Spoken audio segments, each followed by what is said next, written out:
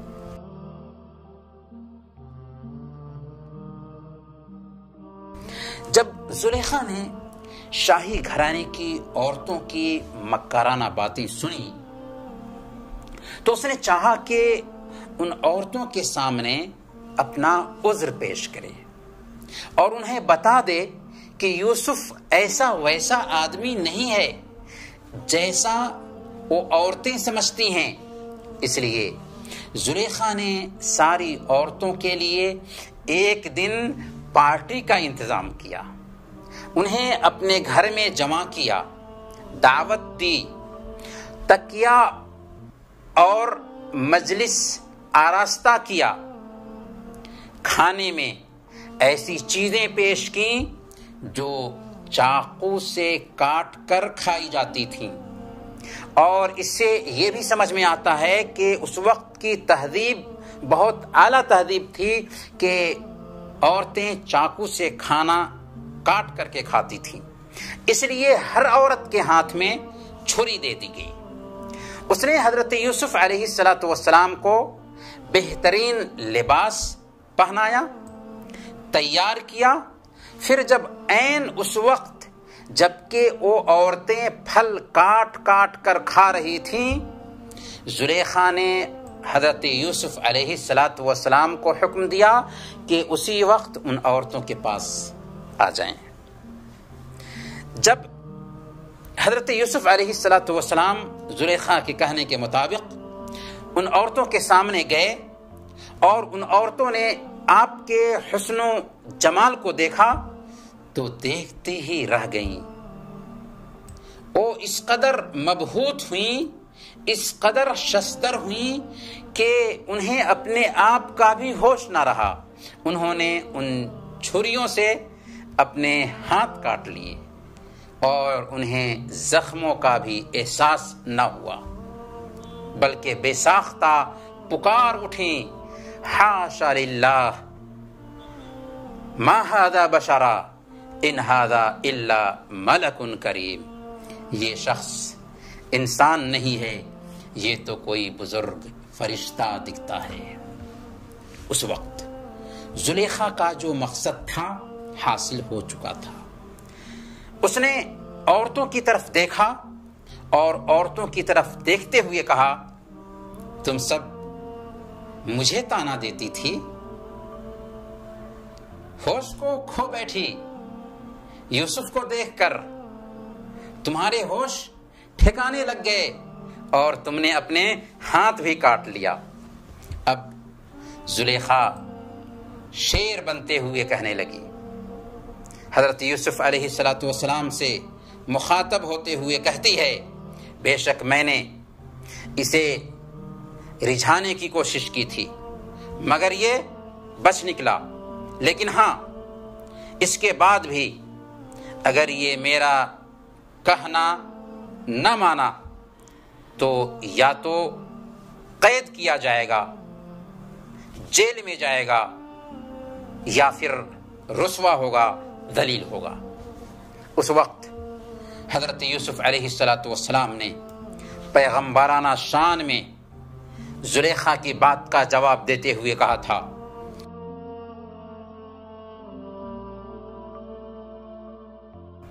رب السجن احب الی مما یدعوننی الیہ، اے میرے رب قید مجھے منظور ہے بنسبت اس کے کہ میں وہ کام کروں جو یہ مجھ سے چاہتے ہیں۔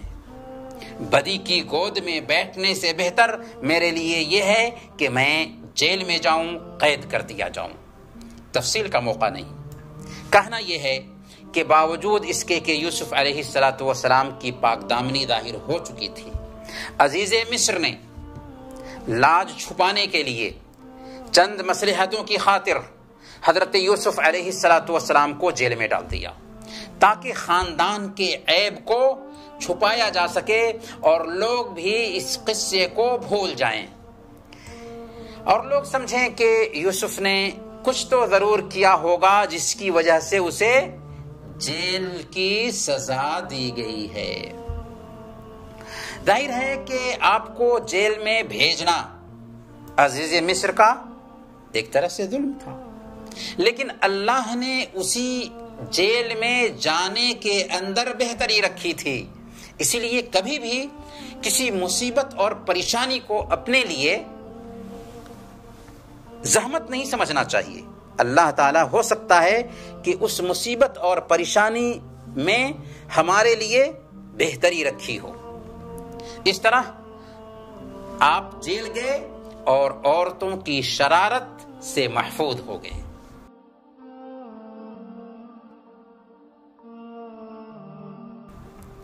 آپ کے ساتھ جیل میں عزیز مصر سے متعلق 2 اور آدمی داخل ہوئے تھے۔ دونوں نے جیل میں ایک رات ایک ہی طرح کا خواب دیکھا تھا۔ دونوں نے جب حضرت یوسف علیہ السلام کے اندر نیکی اور فراست دیکھی تو حضرت یوسف علیہ السلام کے پاس آئے اور اپنا اپنا خواب حضرت یوسف علیہ السلام کو سنایا۔ ایک نے اپنا خواب بیان کیا کہ میں نے آج کی رات خواب دیکھا ہے کہ شراب کے لیے انگور نچوڑ رہا ہوں، اور دوسرے نے کہا کہ میں نے آج کی رات خواب دیکھا ہے کہ اپنے سر پر روٹیاں اٹھائے ہوا ہوں اور پرندے اس میں سے لے لے کر کھا رہے ہیں۔ دونوں نے اپنا اپنا خواب حضرت یوسف علیہ السلام کو سنایا اور گزارش کی کہ ہمیں اپنے اپنے خواب کی تعبیر بتا دیجیے۔ حضرت یوسف علیہ السلام نے ان سے کہا کہ میں تمہارے خوابوں کی تعبیر سے واقف ہوں اور میں تمہارے خوابوں کی تعبیر بتاؤں گا۔ یہاں جو کھانا ہمیں ملا کرتا ہے اس کے آنے سے پہلے پہلے تمہیں ان خوابوں کی تعبیر بتا دوں گا۔ البتہ وہ اللہ پر ایمان سے محروم تھے، وہ دونوں اللہ کی پہچان نہیں رکھتے تھے، اس لیے خواب کی تعبیر بتانے سے پہلے حضرت یوسف علیہ السلام نے مناسب سمجھا کہ موقع کو غنیمت سمجھتے ہوئے ان کو توحید کی دعوت دی جائے۔ چنانچہ حضرت یوسف علیہ السلام نے کہا کہ میں توحید پرست ہوں، توحید پر کاربند ہوں، ایک اللہ کی عبادت کرتا ہوں۔ اے جیل کے ساتھیوں، ذرا غور کرو، کیا کئی بھگوان بہتر ہیں یا ایک اللہ جو زبردست اور طاقتور ہے؟ اس غالب اللہ کے سوا جن کی تم پوجا کرتے ہو وہ سب محض نام ہیں جسے تم نے اور تمہارے باپ داداؤں نے اس لیے بنا لیے ہیں کہ ان کی پوجا کر سکیں. اللہ نے ان کی کوئی دلیل نہیں اتاری، اس لیے موحد بن جاؤ، ایک اللہ کی عبادت کرنے لگ جاؤ. یہ ہے جیل میں دعوت یوسفی. ایک مسلمان کی سب سے بڑی خوبی یہ ہوتی ہے کہ وہ خیرخواہ ہوتا ہے، وہ انسانوں تک توحید کا پیغام پہنچانے کے لیے فکر مند ہوتا ہے، انسانوں کو اپنے رب سے ملانے کے لیے فکر مند ہوتا ہے، اور توحید کی دعوت پہنچانے کے لیے موقع کی تلاش میں لگا رہتا ہے. برکیف جب توحید کی دعوت دے چکے تو اس کے بعد حضرت یوسف علیہ السلام نے حسب وعدہ ان کے خوابوں کی تعبیر بھی بتائی. آپ نے فرمایا کہ سنو، تم میں سے ایک آدمی بادشاہ کو شراب پلانے پر مقرر ہوگا اور دوسرا سولی پر لٹکایا جائے گا، اور پرندے اس کا سر نوچ نوچ کر کھائیں گے. ظاہر سی بات ہے کہ سولی پر لٹکا دیے جائیں گے تو پرندے اس کے سر سے نوچ نوچ کر کھائیں گے. یہ ہے تم دونوں کے خوابوں کی تعبیر. پھر جو نجات پانے والا انسان تھا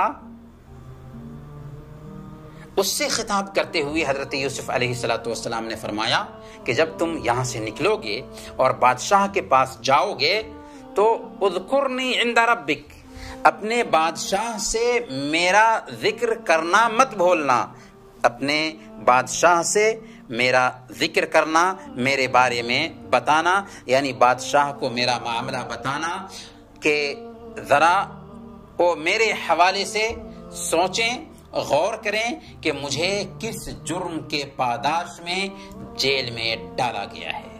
لیکن ہوا کیا، وہ قید خانے سے نکلنے کے بعد بادشاہ سے اس کا تذکرہ کرنا بھول گیا. اس کو یاد ہی نہیں رہا کہ جیل میں کسی اچھے انسان کے ساتھ معاملہ ہوا تھا، اس نے خواب کی تعبیر بتائی تھی اور اس نے کہا تھا کہ بادشاہ کے پاس میرا ذکر کرنا. اس طرح یوسف علیہ السلام تقریباً 9 سال تک جیل میں پڑے رہے. اب سوال یہ ہے کہ جیل سے کیسے نکلے، وزیر خزانہ کیسے بنے، اپنے ظالم بھائیوں کے ساتھ کیسا معاملہ کیا، اور قصہ یوسفی سے ہمیں کیا سبق ملتا ہے، ان سارے نکات پر ہم اگلے ایپیسوڈ میں بات کریں گے انشاءاللہ. تب تک کے لیے اجازت دیجیے. وصلی اللہ علی نبینا محمد وعلی آلہ وصحبہ اجمعین.